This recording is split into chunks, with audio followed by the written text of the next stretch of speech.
All right, good morning, everyone. Good morning. Welcome back to Sense of Science. We continue our journey with genetics. So, in today's video, we are taking up question number 9 and 10, which are two very simple questions of the NCERT. First question is briefly explain the contribution of T.H. Morgan to genetics. T.H. Morgan again was another father of human genetics and chromosomal theory of inheritance.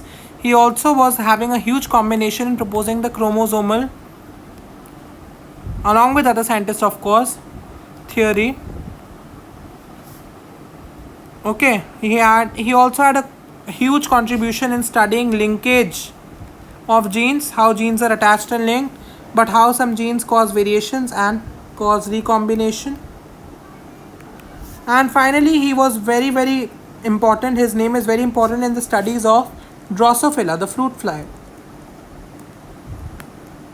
To study traits and transmissions in animals and humans, the organism which was taken was Drosophila or the fruit fly.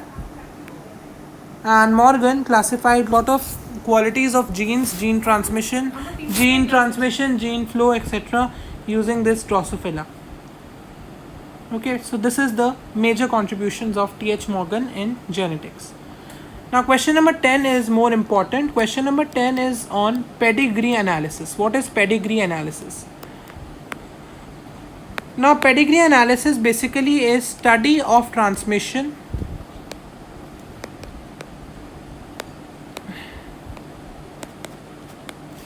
of traits in a family over generations. Okay, when we study the transmission of a particular trait in a family over generations and generations, that analysis is called pedigree analysis. This is done with the help of family charts. Okay, and these family charts are made with the help of symbols, okay, which can be this symbol, the bond for mating, okay, the progenies, okay, infected ones are shown with red, etc. That's not asked, so I'm just giving you the brief of that.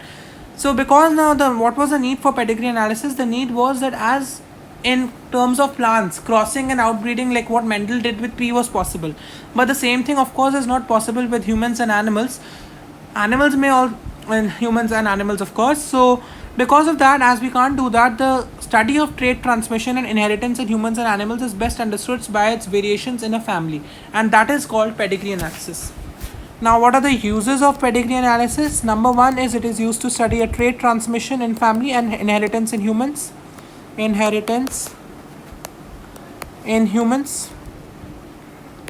Secondly, it is used to trace genetic disorders, inherited disorders.